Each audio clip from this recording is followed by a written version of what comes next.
What up, YouTube? This audio was recorded on Thursday afternoon, October 9th, 2025. Time right now is 7:18 p.m. And I thought I would do a little update video. I've been pretty busy lately, but I haven't really been in the mood to make YouTube videos. I guess I'm just kind of over it. But I do like to make videos that I would want to watch, especially ones that I would want to watch in the future. So this is one of those videos. It's going to be boring, just me talking about different things in my life. But lately, I've been watching or listening to, I guess, a lot of long, winded videos, and that's the type of video I'm in the mood to make right now. Pretty much zero video editing needed, and hopefully no audio editing needed.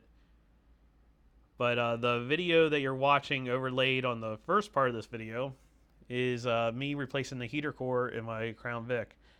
So last year, this time, probably actually like around September, the Crown Vic started either leaking or burning a lot of oil that I couldn't keep oil in it. So basically, it got to a point that I was always checking it every 1,000 miles to make sure it had oil, and it got to a point that it wouldn't even make it 1,000 miles without losing all of its oil. And since I was in the middle of the bathroom project, I was really bad at time management in that aspect of my life. At that point in my life, I really did not feel in the mood to work on that Crown Vic. I had a suspicion that the major leak was the oil pan gasket. So I parked it, and eventually I got in contact with a friend who used to uh, work on cars at a small shop by his house, but he recently got a different job. And I dropped the Crown Vic off with him. And since he was doing it on the side, it took a while, but he eventually did quite a bit of work to it. He replaced the steering pump, the power steering pump, excuse me. He replaced the power steering pump. He replaced the valve cover gaskets, and he replaced the oil pan gasket, which he was able to do without unbolting the engine from the transmission. He had to unbolt the motor mounts and push the engine up as far as he possibly could, and he was able to drop the oil pan down enough that he was able to get the gasket around the oil pickup tube. So I got the Crown Vic back. Let's see, we're in October. Yeah, I guess it was last month, maybe. Beginning of this month, I got the Crown Vic back. So when I got it back, it was misfiring heavily, but it had gas in it that was all the way back from November when I first dropped it off to him. So I put fresh gas in it, and I had leftover fuel injector cleaner. Just dumped the whole thing in the tank. And I think that probably would have solved the misfire, but I went ahead and I replaced the spark plugs in it because the spark plugs, I bought the car with 116,000 miles. It has 195,000 miles on it now, and I never replaced the spark plugs. So I replaced the spark plugs, had no problem doing that. None of them were seized or anything. And the misfire went away. But then I had fuel pressure problems. Now, I had, it's been so long. I think one of the reasons why I parked the car was on top of it dropping all the oil. It also, I think I had fuel pressure problems back then. I'm not 100% certain, but it's funny. I always write down everything I have done to the car since I got it. Back in 2023, I did replace the oil pressure switch, and I don't remember replacing the oil pressure switch, so I don't know exactly why I did that. But I did put an AutoZone, whatever the AutoZone brand switch in. So I was looking. He changed the oil in it as well, and I noticed when he changed the oil in it, he put 5W20 in it. And the Crown Vic, my model actually calls for 5W30, even though when I was chat GPTing things, it called chat GPT said 5W20, but I always put 5W30 on it since I had the car. So I jacked it up again and I pulled the oil pressure switch off and I put in a manual oil pressure gauge. And to verify, it was only dropping, the oil pressure switch was only cutting out when the car was hot and it was in drive but sitting at a red light. So I tested it and I started in those conditions. I started with 20 inches, whatever the pressure is. I think the pressure is in inches. I'm just going off the top of my head. Whatever the gauge was, it started off at 20. When it got even hotter, it went down to 15. And that pressure switch is supposed to be 5 to 7. So when it started going down, I was like, well, I can be here all day trying to heat this oil up. And I already bought a brand new, off of eBay, new old stock Motorcraft oil pressure switch. So I just ended up draining the oil out, putting the new oil pressure switch in, and then I put 5W30 in, 5 quarts, plus a quart of Lucas in it because I had it laying around. And I got rid of the oil pressure dropping problem. I never went back to verify to see what the oil pressure was, to see if doing that actually boosted the oil pressure or if it was the pressure switch. And I still have the pressure switch, so I guess I could kind of rig it up to air and see at what PSI the switch is at. But at this point, it seems to be fixed, so I'm not going to worry about it. And I put 1,000 miles on it, and it doesn't seem to be losing any oil at all. So we'll see how that goes. And when I was getting the Crown Vic back on the road after I got it back, I was like, you know what? All these little things that were always bothering me about the Crown Vic that I never fixed, I'm going to fix. And one of them was, ever since I had the car, I never had any heat. The heater core was totally clogged up. And before I changed this heater core out, which is what you're watching now, I did go and attempt to clear the heater core out by putting a garden hose to it and swashing it back and forth. But it was totally clogged. No water was going through the heater core. So as you see in this video, I took the whole dash apart, replaced the heater core, and when I had it apart, when I got the car back, the vents were stuck on all the time. And that was because in the heater core box with all the dampeners, the one door that's connected with a plastic hinge was broken. So I went to the hardware store, got a metal hinge, and put that into place. And now I have heat. For the first time in that car, I have heat. And having the defrosters in the morning has been a real blessing. I can't believe I put up with that for so long. And also, I put new headlights in it. When I bought the car, I put new headlights in it, the cheapest ones I could find, and the headlights were always horrible. So this time I didn't buy the cheapest headlights I could find, but I did find cheaper ones on the cheaper side, but had good reviews from a reputable company. And I went and I found replacement LED bulbs. And I actually got them from Tractor Supply, shipped to store, because they had them on sale. So they're not cheap LED bulbs. They're not the cheapest ones you can buy, but they were on the cheaper side of having a good review, because I figured it's better off having better quality for those bulbs. And the ones I bought are fanless, which they advertise is a lot better than having a fan in them. And the reason I did the headlights was because, like I said, the headlights were horrible, but in between not having the Crown Vic, I did buy that Tesla. And when those headlights on the Tesla, they're LED and they do the adaptive LED thing. They were just awesome. At first I thought I was getting too old to drive at night, but it was just because I had horrible headlights. So that's been a blessing to change all that. And as of right now, the Crown Vic seems to be running good. I'm still a little leery about it. more recently, and I forget what it's called. I'm going to call it the TCM, but I don't think it is the TCM because I think TCM is when you have a transmission that's controlled by um, electronics. But pretty much the switch that makes sure the transmission's in park or neutral before you start it, that seems to be getting a little flaky on me. But so far, it hasn't really left me stranded. I just had to wiggle it around and then finally get it to start. But that just started up. But that's the thing. It's a 25-year-old car. It's gonna hit 200,000 miles soon. 200,000 miles soon, and that's what you get when you drive an old car.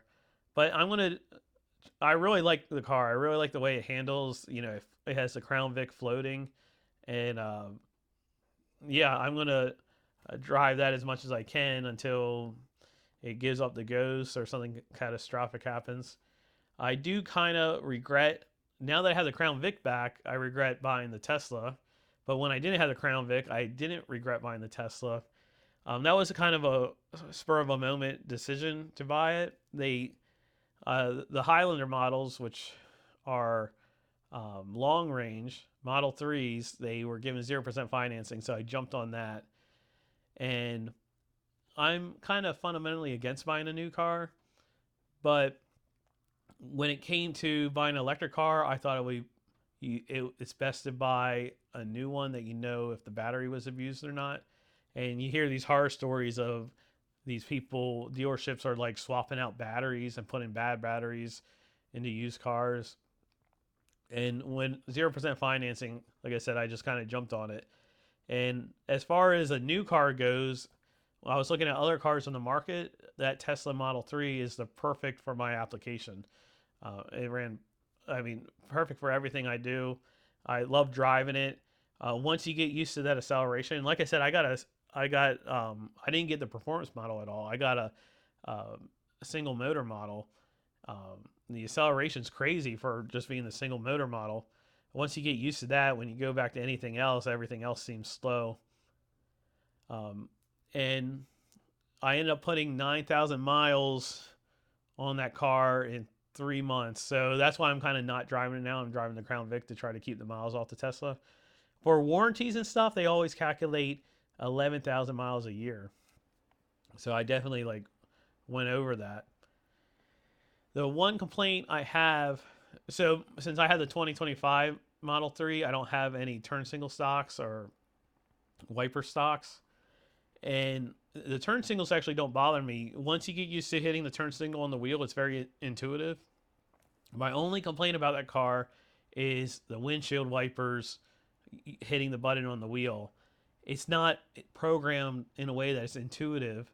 It's programmed in a way that you're relying on looking at the touch screen to see what kind of mode you're putting the windshield wipers in. I'm not inherently against having the wipers activated off the steering wheel.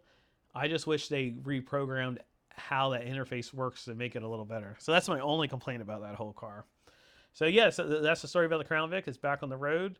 I'm looking forward to hitting 200,000 miles on it, and we'll see where it goes from there. Another thing I wanted to talk about in this video was the fact that since July, I've been on day shift. I worked night shift for quite a while, and I had a opportunity to go to day shift. It was kind of unexpected in July, and I took that opportunity, and it's been a real blessing. Historically, I never had a problem working night shift as far as my sleep, but the past year or so, leading up to when I went to day shift, I was having problems with sleep, and I was probably in the worst shape of my whole entire life. I got up to 205 pounds, and actually I ended up peaking at like 207 pounds. So when I went to day shift, I kind of took that as an opportunity to lose some weight. And I just want to address that in this video because there were some things when I went into this process of trying to lose weight and get healthy that I forgot about from the last time I lost weight. And I luckily, like a couple weeks into this, I found my notes on the last time I lost weight, and it kind of gave me motivation to keep on going to get past the hump. Basically, back in 2021, I lost 20 pounds. I started at 196 and I got down to 176. And I started in June and I got down to 176 in July. Not July, in October. And the one thing that I forgot about that process is I thought I lost the 20 pounds really fast. I didn't realize it took that many months to lose the 20 pounds. Another thing when I found my notes that shocked me was I forgot the fact that the first month or so I didn't lose any weight. So, that's where it gets, when you don't see any progress, you kind of lose motivation to keep on going. But this is where you have to just, whatever you're doing to try to lose weight, you just had to trust that process and keep on that process even if you're not seeing progress. And that's basically what happened this time. I started at 205 pounds and I was doing things to try to lose weight, and I ended up gaining weight, went up to 207, and then finally things started working right, and I've peaked out now at 15 pounds loss. So I started at 205 pounds in July 1st. Right now I weigh 190 pounds. It's been 15 weeks or 16 weeks. I had to look at my notes that I lost those 15 pounds, and when I looked it up, I was averaging 0.9 pounds lost a week. And I did that through one meal a day and through running. So, and I did that with cheat days on the weekends. So I just want to touch this real quick. So that's what my formula is to lose weight. I really I would be tickled if I got down to 175, but I'd be pleased if I lost 5 more pounds and got down under 185. Another thing about the running is I run 3 days a week, and I started with another progression starting from zero. I did couch to 5K this time. Back in 2021, I've never ran before. I did none to run. This time I did a couch to 5K, and currently I'm running 30 minutes 3 times a week, and I'm like a 10:40 pace now. When I go, oh yeah, so I was supposed to have day shift all the way up till the end of the year, and I was hoping I was going to hit my goal weight at the end of the year. But unfortunately, my luck, the one time I get day shift, the union forces a shift bid, and I unexpectedly got back to night shift. So next week, Sunday, I start back on night shift, and it's not going to all be bad. Even though if I had my preference, I would stay on day shift. It turns out that I'm actually more efficient with my time on night shift. Now, if I go back to night shift and I can get my sleep good and I think if I stay on diet and exercise, I think my sleep will continue to be good, and I won't have the problems that I had leading up to coming to day shift. But when I go back to night shift, if my sleep schedule ends up being good, then I'll end up having a lot more time to do things and be more efficient with my time. I've been lately making a lot of lists to try to tackle lists during the week of things I want to get done, just to try to be, I call it being a good steward of my time, like trying to, get things done. And it still seems like I'll fix one thing or do one thing around the house and 2 more things break.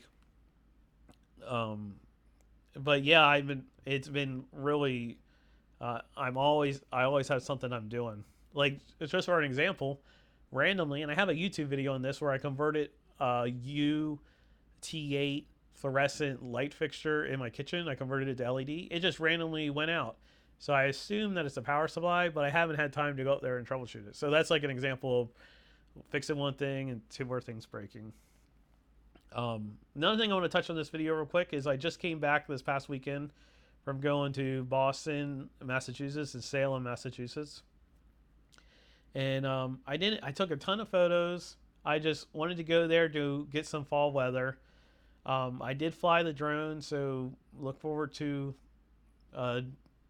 it would be a Lynn, Massachusetts drone video. I flew my drone in Lynn. Um, Maybe I'll talk more about my trip, but just to hit the highlights of it, I went up there for fall weather and to see the autumn colors, and I was in those two areas. I was disappointed. It was high 70s, low 80s the whole time I was there, and in town in Salem I saw some fall colors, and in Boston I saw some fall colors. But I spent a whole day at the Lynn Woods, which is like a preservation, um, and none of the trees were turned at Lynn Woods. And when I was flying my drone around there, all I could think about was, man, if I would have came here in another week, another 2 weeks when the leaves are turned, this is probably like my drone shots would have been epic.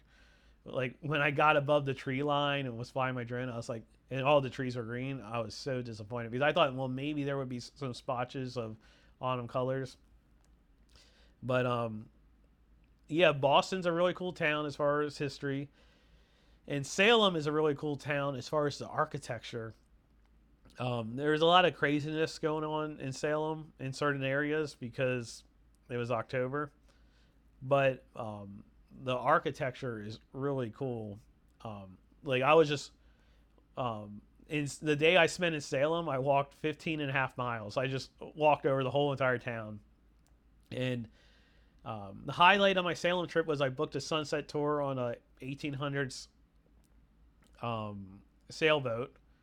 That was the highlight of my trip. The second highlighted trip was I took a tour of the House of Seven Gables, which I started to read the book, but didn't finish before I took the tour. And then I really messed up. I went and I watched the movie I think the movie's from the 40s. And I thought the movie was accurate to the book, but the movie takes a totally different plot turn from the book. So it kind of messed up the story in my head.